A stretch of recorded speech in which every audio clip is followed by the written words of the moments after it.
Alors, salut tout le monde, je suis Lambert Kwasi, soyez les bienvenus. Nous allons vous présenter quelques principes fondamentaux dans le choix de vos tokens, de vos coins, de vos altcoins ou bien de vos stablecoins.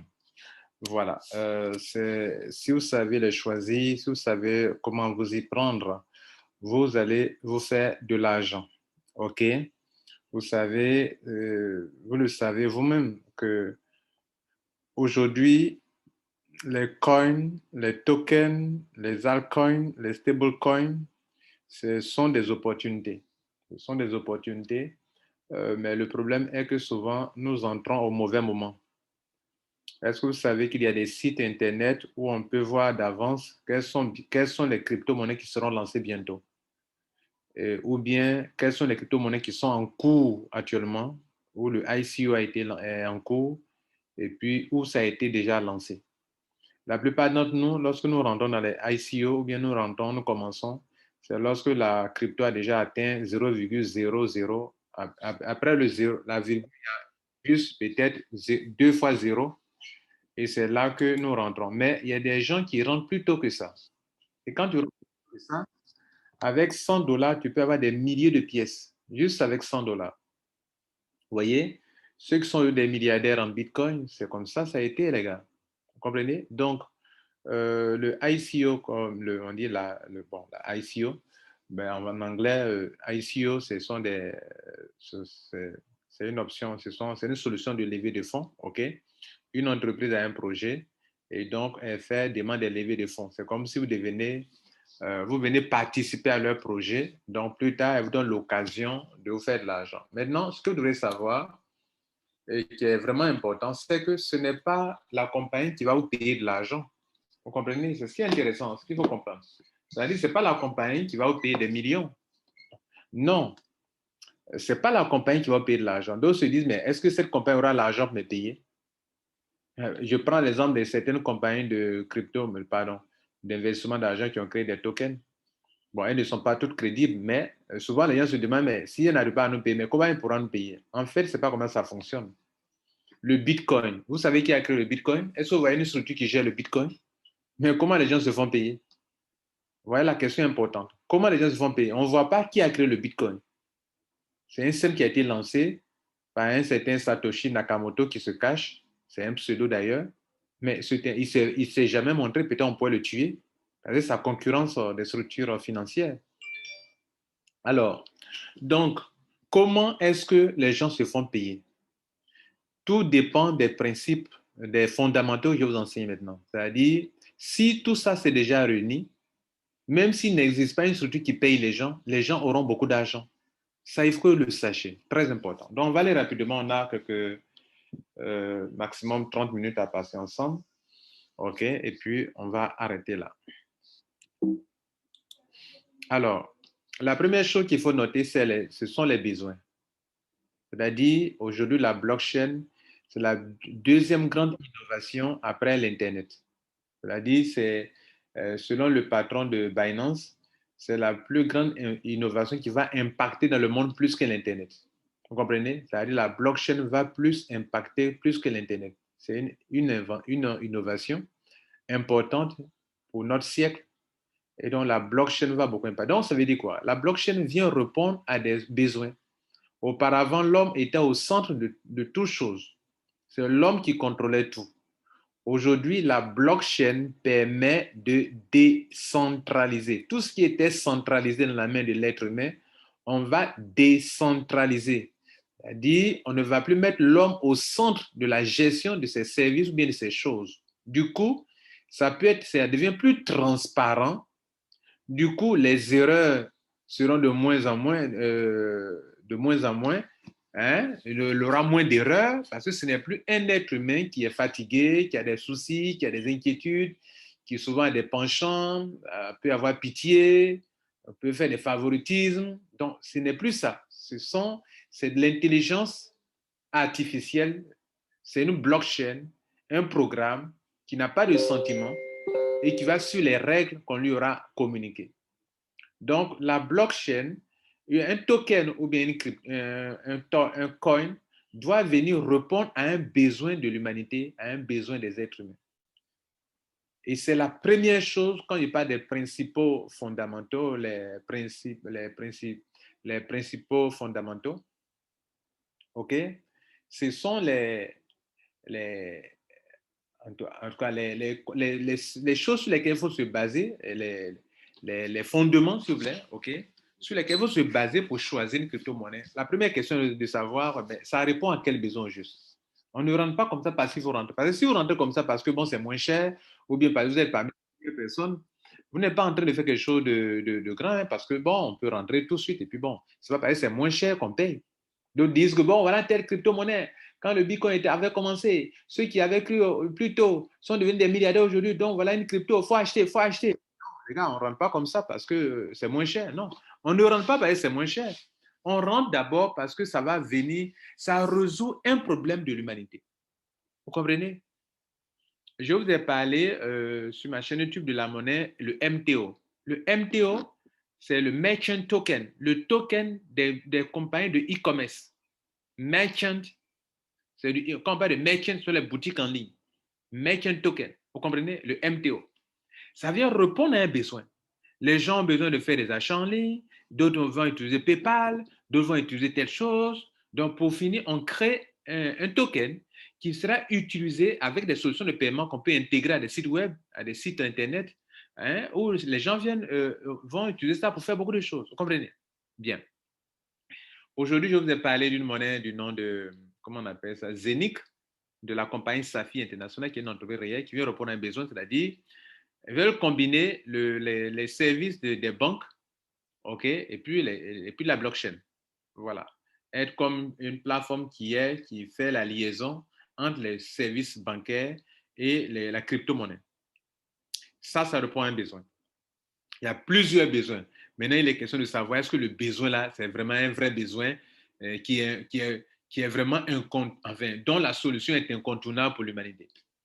C'est à ça qu'il faut réfléchir. Donc, quand je vois ce genre de solution, tout de suite, moi, ça m'intéresse. C'est que ça, au moins, ça répond à un besoin. Qu'il pleut, qu'il neige, tout le monde sera intéressé par ça. Voilà. Donc, les besoins. Quel est le besoin auquel ce token répond? Quel est le besoin auquel cette crypto-monnaie répond? Ce altcoin, ce coin répond. Par exemple, je vais vous donner un exemple. Dans ces derniers temps, vous avez entendu parler aussi sur ma chaîne de EtherConnect. Mais EtherConnect va faire quoi? EtherConnect va mettre sur place la plus grande révolution qu'on a jamais eue en matière de finances décentralisées. D'abord, quand on parle de défis, c'est grâce à la blockchain qu'on ne donne pas de défis, des systèmes de open source où ça n'a pas un être humain qui gère. C'est-à-dire ce qu'on appelle le yield farming en anglais. Yield farming, c'est-à-dire c'est un grand stock d'argent qui est là, OK, où on peut venir prendre, mais avec des garanties, et c'est décentralisé. Ouais, ce n'est pas un être humain qui est là qui gère, c'est décentralisé aussi également. Vous comprenez? Donc ça, c'est quelque chose d'important. Les traders ont besoin de stock d'argent, de liquidité pour trader. Vous comprenez? Les traders ont besoin d'argent. D'autres aussi n'ont pas besoin de faire l'échange. C'est-à-dire, moi, j'ai du Bitcoin, je ne vais pas échanger en Ethereum. Je vais garder mon stock de Bitcoin et je vais avoir un stock d'Ethereum. Donc, je peux proposer des garanties en ligne qu'on appelle le collateral en anglais, hein, des garanties en ligne. Vous comprenez? Et donc, on peut même avoir qu'à parler d'assurance, avoir une assurance qu'on paye en ligne pour sécuriser tout ce qu'on fait. Et ça, la défi, la finance décentralisée, répond à ce besoin. Et c'est pour ça qu'on parle d'EtherConnect. EtherConnect veut révolutionner ce domaine-là. C'est pour ça, vous voyez que récemment, même le site internet Yahoo Finance, yahoo.com, le site internet Yahoo, Yahoo en a parlé pour EtherConnect, le EFI. Le EFI qui est la solution de EtherConnect. Vous comprenez? Voilà. Donc, tout ça, on peut citer plein d'autres crypto-monnaies qui répondent à un vrai besoin. Par exemple, comment on appelle le G99. Le G99, bon, au tout début, hein, le projet, c'est de faire en sorte que le G l'avait dit quoi? Le G, bon, gold, peut-être. Voilà, pour dire que l'or, le lingot d'or, l'or que les gens achètent, il faut donner l'occasion à des gens d'acquérir l'or et en même temps faire en même temps un système de transfert de transfert de valeur d'actifs. Voilà, l'or, c'est un actif. Hein.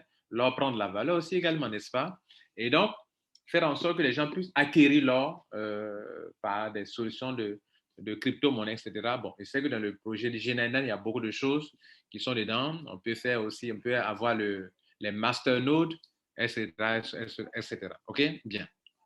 Bon, bref, je vais vous dire que votre token, votre crypto-monnaie dans lequel, bon, le token dans lequel vous voulez mettre votre argent, le coin dans lequel vous voulez mettre votre argent, ne vous basez pas sur le prix pour dire, bon, comme c'est moins cher, ceux qui sont rentrés dans Bitcoin et puis ils se sont enrichis, c'est pareil, c'était moins cher. À l'époque, ils ont mis des millions dedans, ils ont mis, par exemple, ils ont mis des milliers, $100, $200, ils ont eu des milliers et aujourd'hui, ils sont riches. Non, tu peux mettre des $100 sur une monnaie qui ne coûte rien et qui ne répond à aucun vrai besoin et ça n'ira nulle part. Tu ne seras pas riche pour cela. Voilà. Donc, le premier élément, le besoin. Le deuxième, quelle est la solution? C'est vrai le besoin, mais est-ce que la solution, c'est une vraie solution? Tout à l'heure, j'ai parlé de comment on appelle, de défis. Les défis, quand on parlait sur Internet, vous allez trouver plus d'entre eux qui parlent de défis aujourd'hui. Le défi, la finance décentralisée. Mais est-ce que les solutions que les compagnies de crypto-monnaies proposent là, est-ce que ce sont de grandes solutions? Vous comprenez? Aujourd'hui, on parle de Etherconnect qui a proposé le EIFI comme solution décentralisée. Mais est-ce que vous savez que d'autres compagnies parlent de défis aussi? Allez-y taper sur, comment on appelle, sur BSCAN ou bien sur Etherscan, et puis vous voyez les tokens qui portent le nom de défi, la finance décentralisée. Il y en a plein. Il y a plein de projets de finance décentralisée. Vous comprenez? Voilà, il y a trop de tokens qui concernent la finance décentralisée, où on parle de défi, financial decentralized. OK? Alors, est-ce que votre solution là est une vraie solution? Le besoin est là, on sait bien. Tu veux répondre à ce besoin-là, mais est-ce que tu as une bonne solution? Est-ce que ton token là répond de façon réelle à un vrai besoin? Est-ce que ce besoin est vraiment répondu? Est-ce qu'on a la solution vraiment à ton token, à ton truc? C'est vrai, tu dis que ça va répondre à ça, mais est-ce que dans la pratique, ça répond vraiment? Donc, ça veut dire qu'à ce stade-là, les utilisateurs ne vont se pencher. Les utilisateurs, c'est important, on le verra tout à l'heure. Les utilisateurs vont se pencher que sur la solution qui est vraiment une grande solution. Si ton truc ne répond pas à un besoin réel, mon frère, eh ben, tu vas beau le faire, mais les gens ne vont pas aller mettre de l'argent dedans. Hein. Voilà. En fait, ceux qui s'y connaissent, ceux qui connaissent ces fondamentaux, ils sont dans le lycée là, ils ne vont pas aller mettre de l'argent. Tu dis c'est une solution, mais pour nous, ce n'est pas une bonne solution. Vous comprenez? Quand on voyait le EIFI de Etherconnect qui prend la valeur rapidement, vous savez pourquoi? C'est parce que les gens savent qu'ils ont créé un système open source. Open source, ça veut dire que ce n'est pas un être humain qui est là qui gère. C'est un robot qui est en ligne. Vous voyez que quand vous faites un retrait sur Etherconnect, c'est automatique. Ce n'est pas un être humain, ça sera en pending. Bon, le monsieur, il est content, il va valider. D'autres ont reçu leur paiement, d'autres n'ont pas reçu leur paiement. Après, demain, il vient encore continuer un peu. Non, ce n'est pas ça. Tu lances un truc, tu veux faire un emprunt, tu veux faire l'emprunt, tu veux faire un prêt, tu veux faire le prêt, tout de suite, automatiquement. Tu valides le montant que tu veux, tu peux apporter les garanties, c'est OK. Tu veux faire un retrait, un change, tu échanges une crypto, tout de suite, automatiquement, c'est fait. C'est fait automatiquement. Les intérêts sont partagés rapidement, tout de suite. Chacun reçoit sa part. Vous voyez que ça, c'est du open source. C'est une grande solution. Donc, ça veut dire quoi? Des compagnies proposent le système de défi, mais la solution de comment on appelle, de Etherconnect va venir impacter plus que ceux qui proposent la solution de défi.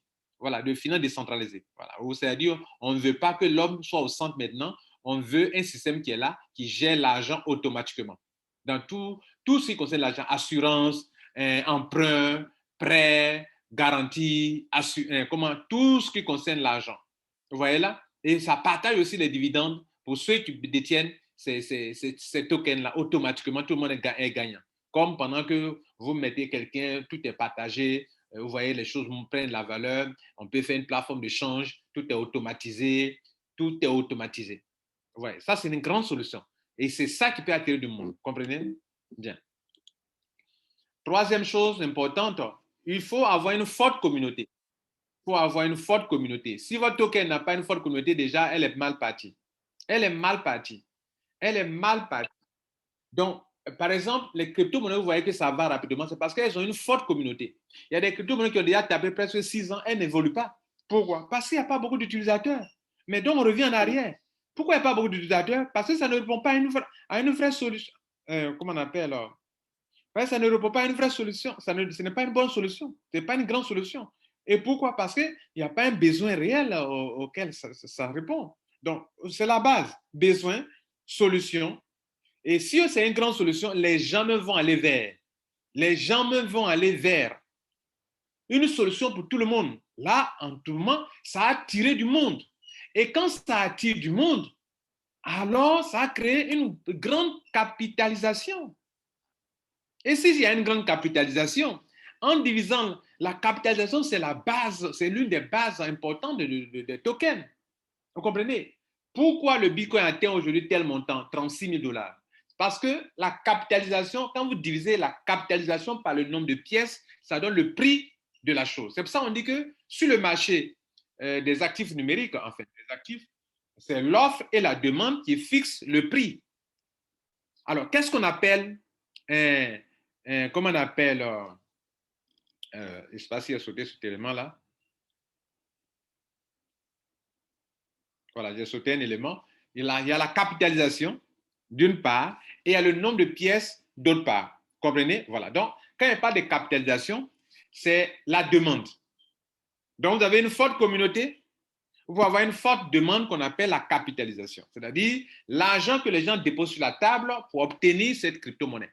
Et donc, si la capitalisation est forte, alors la crypto-monnaie va prendre de la valeur. Donc, capitalisation. En même temps, il ne faut pas omettre un élément important que je n'ai pas laissé ici, qui est que j'ai cru que c'était fait, mais je n'ai pas mis sur mon PDF, je n'ai pas mentionné, mais qui est important, prenez ça en compte. Après la grande capitalisation qu'il faut avoir, il faut connaître le nombre de pièces. Le nombre de pièces, par exemple, le Bitcoin, on n'a que 21 millions de pièces. Pour des milliards d'êtres humains sur la Terre, on n'a que 21 millions de pièces. Donc, quand vous divisez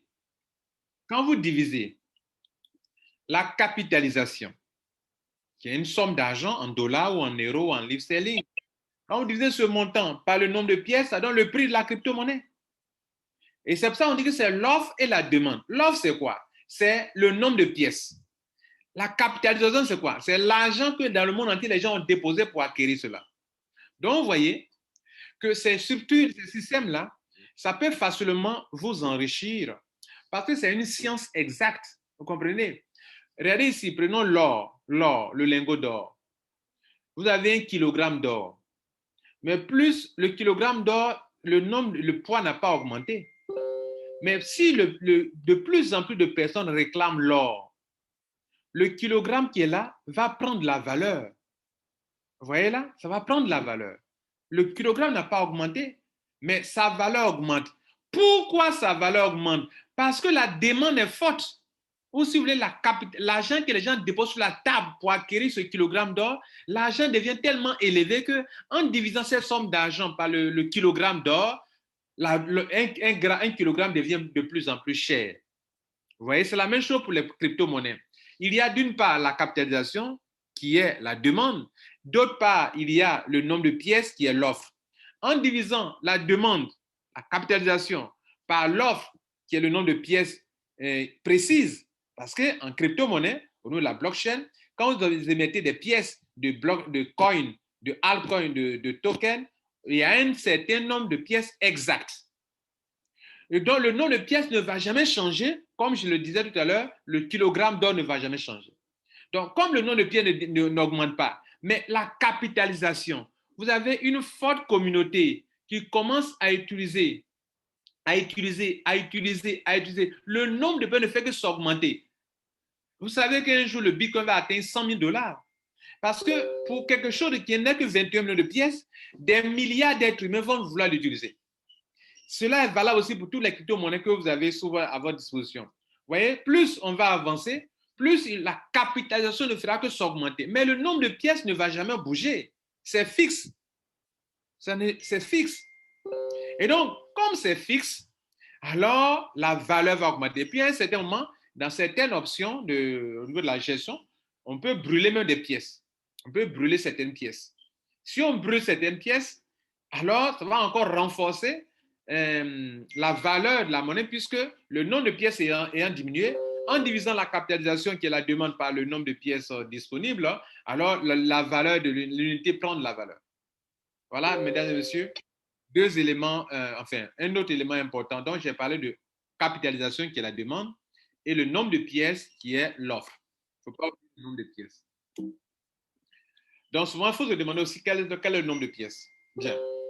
La chose la plus importante encore, ce sont les experts et les programmeurs que vous devrez avoir.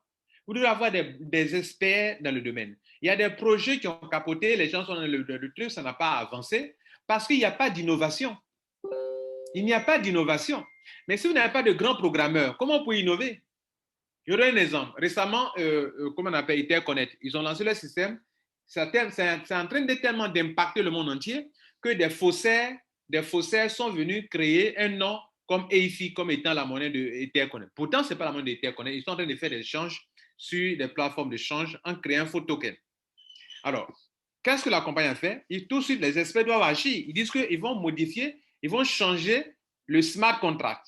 Supposons que toi, vous avez une équipe qui ne maîtrise rien de tout ça. Là. Voilà un obstacle qui est là. Ce n'était pas prévu que des faussaires allaient créer un autre token du même nom pour essayer de tromper la vigilance de ceux qui ne font pas assez de recherches. Alors, vous êtes bloqué.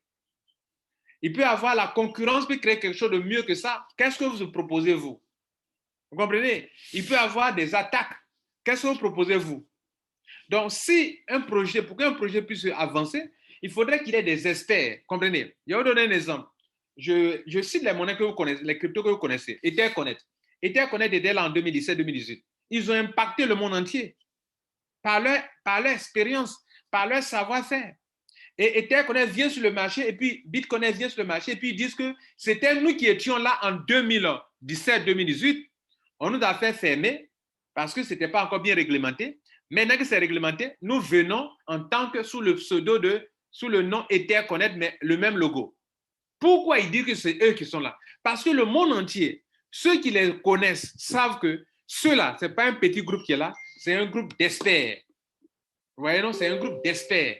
Et ça, c'est le côté qui m'a beaucoup marqué au niveau d'Etherconnect. Si moi j'ai mis assez d'argent à Etherconnect, c'est parce que le fait qu'ils ont été transparents et qu'ils ont dit, parce qu'en 2017-2018, des gens ont eu beaucoup d'argent, mais il y a des gens, à peine ils sont rentrés, qu'on les a contraints enfermés. Donc, ils savent bien que des gens étaient mécontents. Mais ils pourraient se cacher sous un autre nom pour dire que, bon, on vient lancer un système qu'on appelle DeFi, EIFI, Etherconnect, sans parler de BitConnect, n'est-ce pas? Mais ils ont dit que c'était nous.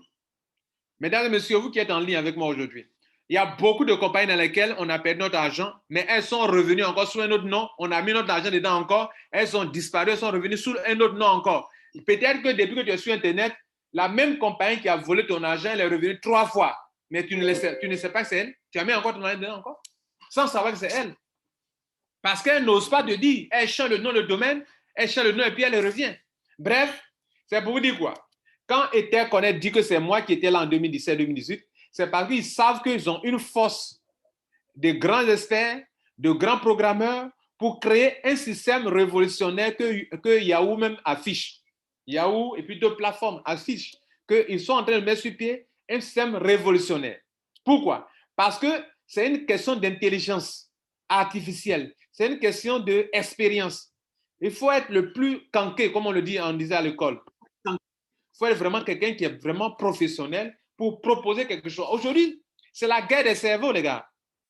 Ce qui se passe, c'est la guerre des cerveaux. Les tokens derrière lesquels vous n'avez pas des experts vont fermer. Ils vont fermer. Ou bien ils n'auront pas une forte communauté qui séduit parce que, écoutez-moi les gars, écoutez. Quand il parle de forte communauté, c'est quoi? Regardez ici. Pourquoi les gens vont rester avec vous?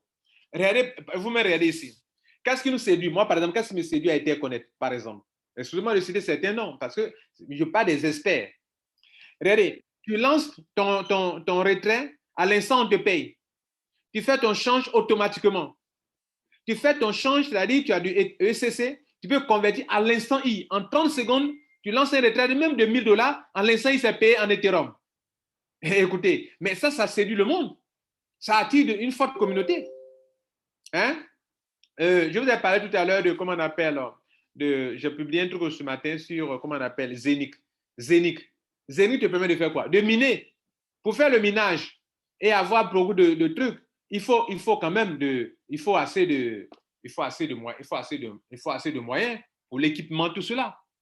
Les Zenic te permet, toi, depuis ta maison, ton ordinateur, depuis ta maison, tu commences à miner une crypto-monnaie et qui est sur le champ échangeable. Là, tu peux miner tout de suite. Tout ce qui a été miné aujourd'hui, tu peux aller sur Uniswap pour aller swapper et puis commencer à utiliser ça, avoir ça dans la crypto-monnaie que tu veux.